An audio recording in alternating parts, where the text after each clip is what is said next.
नमस्कार दोस्तों, मैं हूं सौरभ कुमार और द पॉलिटिकल सौरभ में आपका स्वागत है। दोस्तों आज हम जानेंगे पॉलिटिकल साइंस क्लास 12 चैप्टर 3 का समकालीन विश्व में अमेरिकी वर्चस्व। तो दोस्तों इससे पहले हमने चैप्टर 2 चैप्टर 1 ऑलरेडी कंप्लीट कर दिया है। दोनों वीडियो पार्ट 3 यानी 3 पार्टों में दोनों वीडियो आई थी, 3 पार्टों में। और दोस्तों यह वीडियो भी पार्ट 1 है और अगला पार्ट 2 आपको नीचे डिस्क्रिप्शन बॉक्स में मिल जाएगा। तो दोस्तों पॉलिटिकल साइंस क्लास 12 का बुक 1 का चैप्टर 3 समकालीन विश्व में अमेरिकी वर्चस्व। तो दोस्तों इसे आज हम जानेंगे और यह वीडियो का पार्ट 1 है। पार्ट 2 इसी वीडियो का अंत में आपको नीचे डिस्क्रिप्शन बॉक्स में मिल जाएगा। तो दोस्तों इससे पहले आगे बढ़ें, जिन्होंने चैनल को सब्सक्राइब नहीं किया है चैनल को सब्सक्राइब करके बेल आइकन जरूर दबा दें। तो चलिए शुरू करते हैं।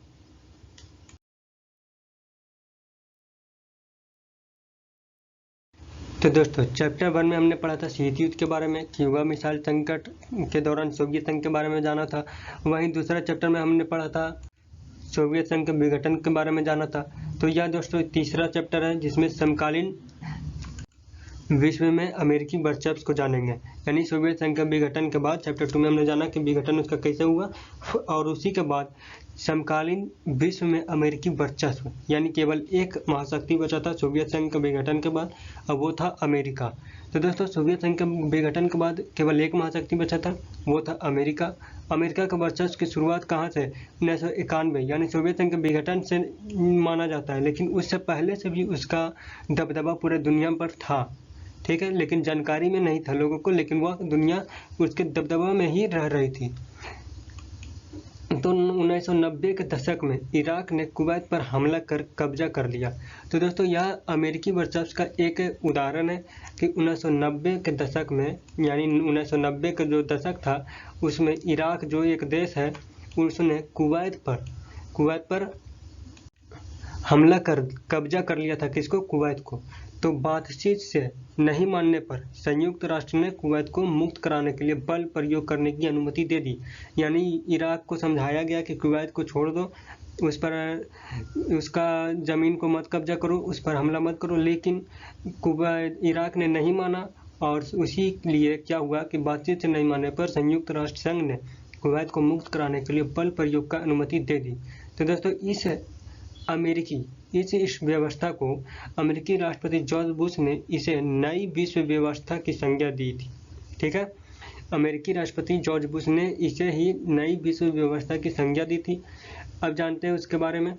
तो दोस्तों 34 देशों की सेना ने, जिसमें 6,60,000, ठीक है, 6,60,000 सैनिक इराक पर हमला कर कुवैत को मुक्त कराया था। कितने देशों की सेना आपको एग्जाम में आ सकते हैं?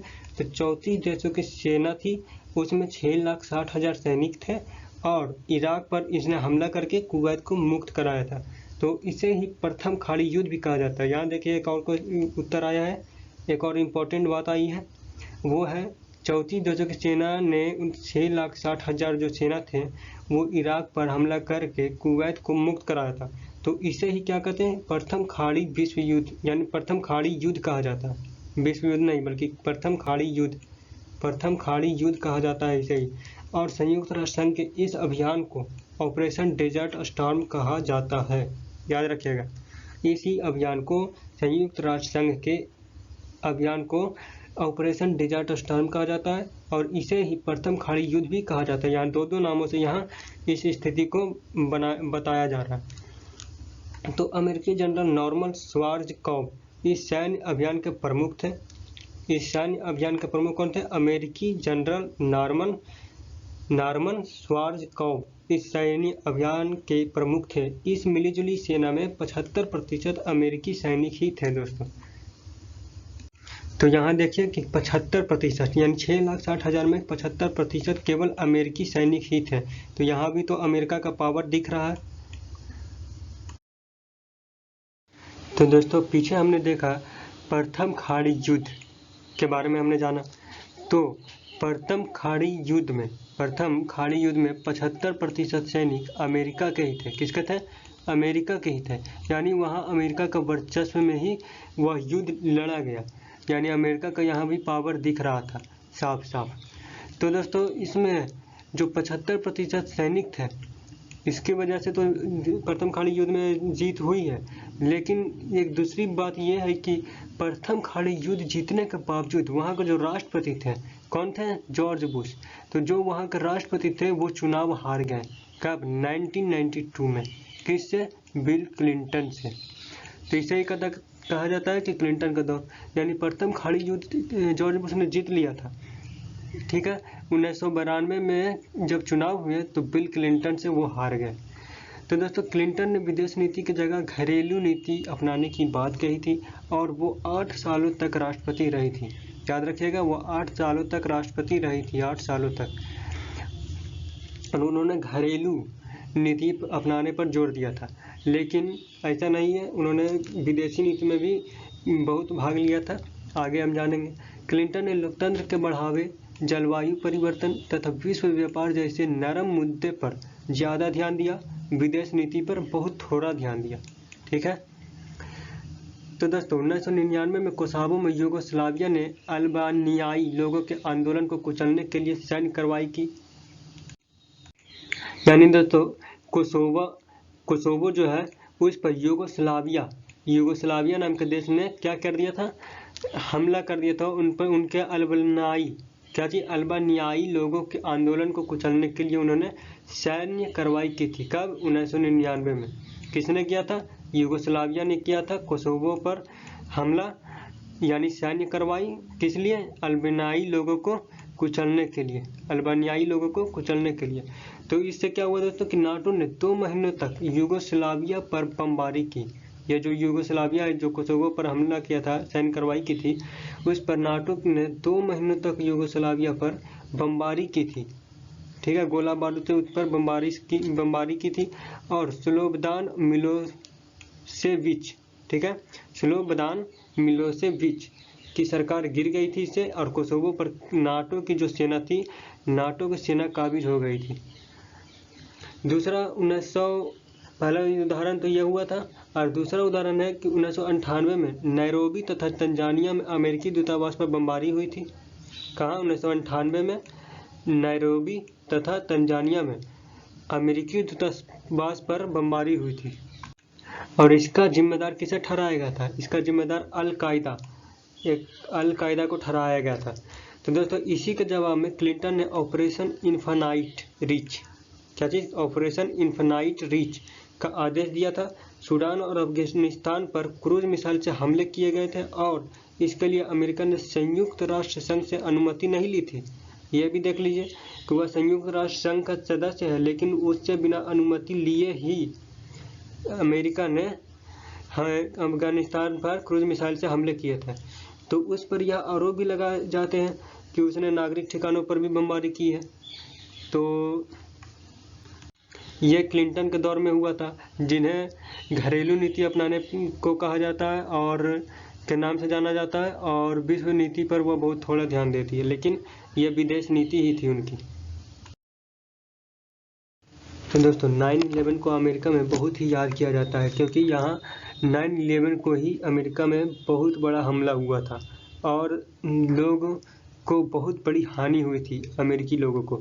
तो ये दोस्तों 9/11 आखिर है क्या, इसे हम जानते हैं पूरे डिटेल से। तो 9/11 यानी दोस्तों 19 अपहरणकर्ता थे। कितने? 19 अपहरणकर्ता थे जो अमेरिका में दाखिल हो गए थे और विभिन्न अरब देशों के थे। ये क्या थे? विभिन्न अरब देशों के थे 19 अपहरणकर्ता। ये 11 सितंबर 2001 को उड़ान भरने के कुछ मिनटों बाद, कब? उड़ान भरने के कुछ मिनटों बाद अमेरिका के 4 व्यावसायिक विमानों पर कब्जा जमा लिया था। ठीक है, यानी अमेरिका के 4 व्यावसायिक विमानों पर उड़ान भरने के कुछ मिनटों बाद ही 19 अपहरणकर्ता, कितने अपहरणकर्ता? 19 अपहरणकर्ता थे, उन्होंने कब्जा कर लिया था इस प्लेन पर। ठीक है, 4 व्यावसायिक विमानों पर। कब? 11 सितंबर 2001 को, 11 सितंबर 2001 को कब्जा कर लिया था। तो दोस्तों, अपहरणकर्ताओं ने उन विमानों को अमेरिका के महत्वपूर्ण इमारतों के पास ले गया। जितने भी महत्वपूर्ण इमारत थे उसके पास ले गया उस अपहरणकर्ता ने, और दो विमान न्यूयॉर्क स्थित वर्ल्ड ट्रेड सेंटर के उत्तरी और दक्षिणी टावर से टकराए। जो न्यूयॉर्क स्थित जो वर्ल्ड ट्रेड सेंटर है WTC, वर्ल्ड ट्रेड जो सेंटर थे उनके उत्तरी और दक्षिणी टावर से टकराए थे। वहीं तीसरा विमान वर्जीनिया के आर्लिंगटन स्थित पेंटागन से टकराया। पेंटागन आपके एग्जाम में आ सकता है कि पेंटागन क्या है। तो दोस्तों पेंटागन अमेरिकी रक्षा विभाग का मुख्यालय है, ठीक है। या अमेरिकी रक्षा विभाग का मुख्यालय क्या है, तो अब में पेंटागन है। कहाँ है पेंटागन है। तो तीसरा विमान को वर्जीनिया के आर्लिंगटन स्थित पेंटागन से टकराया।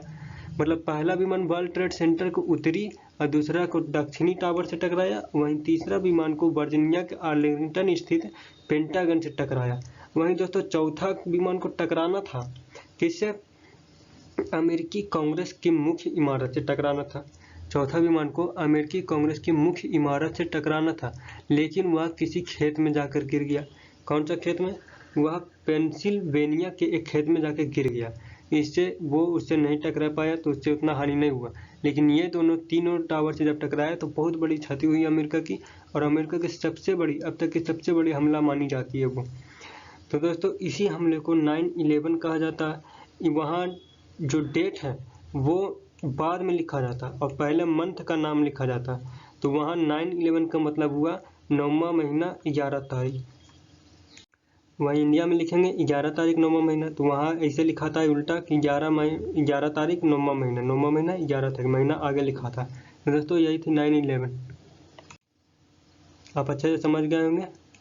चैनल को लाइक और सब्सक्राइब जरूर कर दीजिए और दोस्तों वीडियो को जरूर शेयर करिए।